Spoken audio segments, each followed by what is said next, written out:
folks, I spend a lot of time in my videos talking about all the reasons why I love fighting games, the characters that I love, the mechanics that I love, the moments, the stories in history that I love. But today we're going to talk a little bit about things that people tend to hate in fighting games. We're going Mr. Negative mode here today. I'm going to be talking about some of the fighting game mechanics that have kind of gone down in history as either bad ideas or just generally ideas that the community has really rebelled against. So we're going to be talking about a few of those today, some of the most hated mechanics in fighting game history. So I hope you enjoy this little overview, and if you like the video, it would really help me out if you could hit like on the video. And also just a reminder, I'm still selling my first ever merch drop. We got t-shirts and tank tops. The link is going to be down in the description, as well as the little cutout area below the video. So if you're interested in getting some JM swag, you can do that as well. So I really appreciate you guys for watching as always, and enjoy the breakdown. Alright, so first up we are jumping over to Guilty Gear Xrd.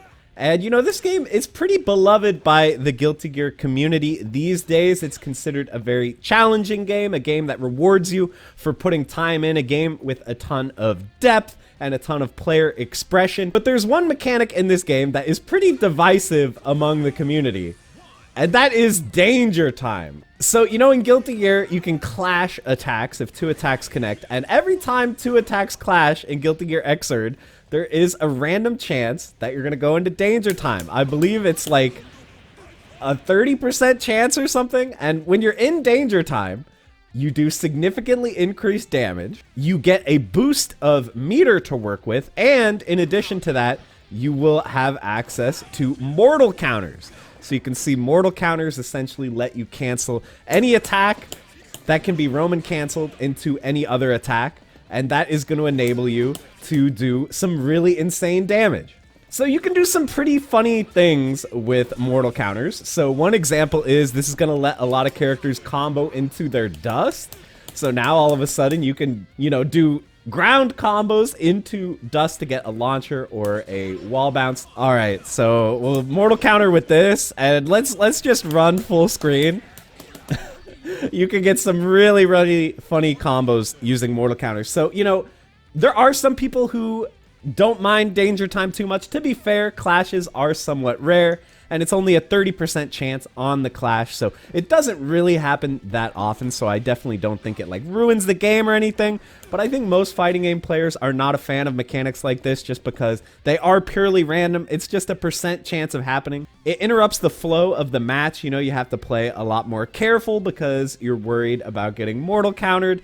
You're taking extra damage and stuff, so it can really swing a match that was going really well for you. It can completely turn it around and ruin your day, or just make you dominate the opponent even harder, depending on who kind of gets the better outcome out of the danger time activation. So yeah, I think you're not going to find a lot of people who this is like their favorite mechanic, but it's definitely not the worst one that we're going to be talking about today. So let's get a little bit more broken and work our way through this list here. Alright, so next up, we're gonna talk about X Factor Level 3 from Marvel vs. Capcom 3. I feel like I've talked about this in several videos. This was such an impactful mechanic. It completely changed the game, and it grew to be kind of hated for its massive amount of comeback potential. But I don't know if I've ever talked in depth. What exactly is it that makes X Factor 3 stand head and shoulders above like every other comeback mechanic in the history of fighting games? So we're going to go a little in depth and talk about what makes this so insanely broken. So X Factor is going to be a timer you activate by pressing all 4 buttons, and this is going to increase not only your damage done, but also the speed that you move. But the real kicker is everything about X Factor gets stronger the fewer characters you have left. So not just the damage and the speed bonus, but also the length of X Factor changes and becomes much longer if you only have one remaining character. X Factor can also be used like a Roman cancel to allow you to cancel any attack, so you can use that to extend your combos. So X Factor level 1, you know, it's going to help you out. It's going to give you that cancel. It's going to make you do some increased damage. But look at X Factor 3.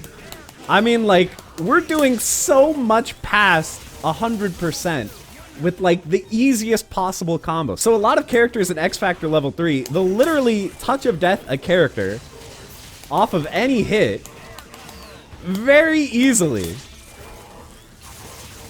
It's insane. But not only can it be used to cancel your attacks, it can also be used to cancel your blocking. You can cancel any blocked attack into X Factor activation, so you can essentially make any attack the opponent decides to do unsafe on block, even if it's a safe move. So this is another ridiculous application of X Factor. X Factor also has a major impact on balance. It turns out a lot of the best characters in the game are also the best characters at using X Factor, because a lot of the best characters in the game happen to be like fast characters, especially characters with air dashes and mix-ups like that. And when these guys are hopped up on X Factor 3, you know, they are so fast, they are like impossible to block. You have no idea where they're hitting you, and a lot of them will also create infinites. Phoenix, for example, you know, she can pretty much get any hit and just infinite you. Like she says, this is fine. This is fine. You can just die off any hit if she's in X Factor. What about Dante? Another kind of well-known top-tier character in this game. We can simply X Factor. And then we got the world's easiest loop happening right here. Let's go. It just works. So yeah, infinites in X Factor 3. Even in lower levels of X Factor as well, there are plenty of characters with loops and infinites. They really abound because of the speed boost that you are given by X Factor. So not only is it an amazing comeback factor, it's an amazing offensive tool for finishing off your opponents. It makes the top tier characters even more top tier and broken. It's an amazing defensive tool as well. And in general, I feel like people just really hate any kind of comeback factor where it feels like you're doing great, you're beating the opponent, you know, you're way ahead, and then all they do is pop X Factor 3 and they just burn through your whole team in 5 seconds, which can definitely happen all the time in Marvel vs. Capcom 3. Even at the highest levels of play, you will see tons and tons of X Factor 3 comebacks. It's just the name of the game. So yes, it is a frustrating mechanic, but the game is still beloved despite that. So that should tell you a lot about how much fun this game can be, even if, you know, X Factor can be a little bit BS sometimes.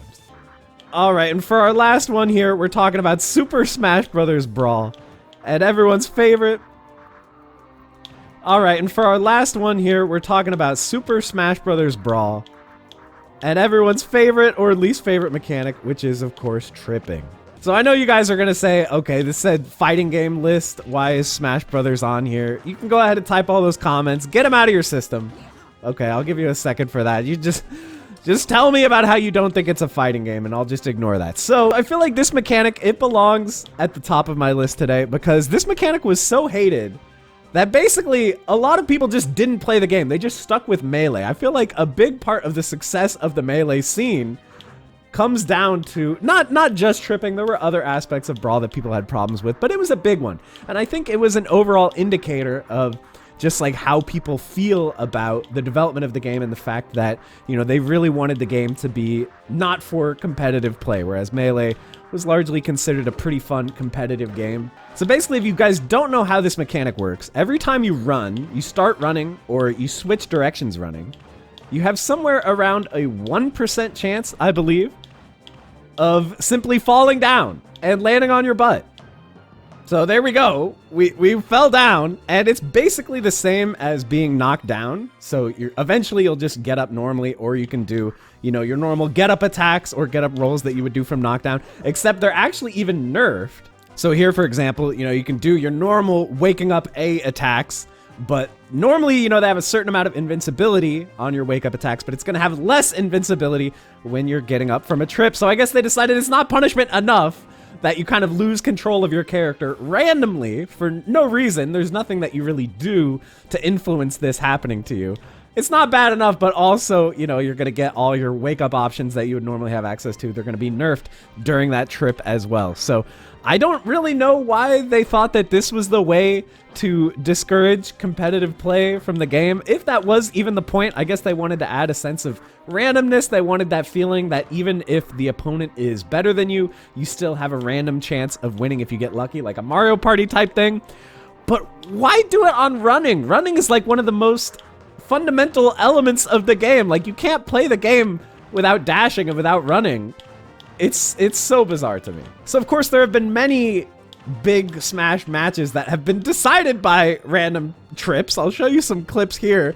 I'll link to the full videos that I got these from down in the description. So yes, whether you think that this game should be qualified as a fighting game or not, I feel like at the end of the day, this was a pretty big lesson. I think that the developers had to learn that, hey, you know, the competitive players, they might make up a small percentage of the player base of the game. You know, maybe only 1% of the players of a fighting game ever care about, you know, being good or going to tournaments or whatever. But the word of mouth of a game does matter. Yes, Brawl did sell well, but I feel like the long-term life of the game was definitely hurt by this mechanic and by other elements. You know, if people are just talking about how they don't like the game, it can negatively affect the game, and I think we saw that as well a little bit with Street Fighter V. You know, and it took them a while to sort of recover from the reputation hit that came with that game. So I think these things do matter. There are better ways to make the game casual friendly, and of course, fortunately, they did remove tripping in the other games. Smash Ultimate, for example, there's no random tripping in that. It's only if you get hit by like Diddy Kong's bananas or whatever, you can get tripped. So yeah, I think they might have learned their lesson. But what do you guys think? I know this was a short list. There's probably about 10 million mechanics that you guys hate that I didn't put on here. I don't know, Mortal Kombat 11 crushing blows are one I hear complain about. Soul Calibur reversal edges. But I would love to hear what you guys think down in the comments. So go ahead and leave them down there, and leave a thumbs up once again if you liked the video. And that's going to be it. Thank you guys so much for watching, and I will see you in the next one. Bye, everybody.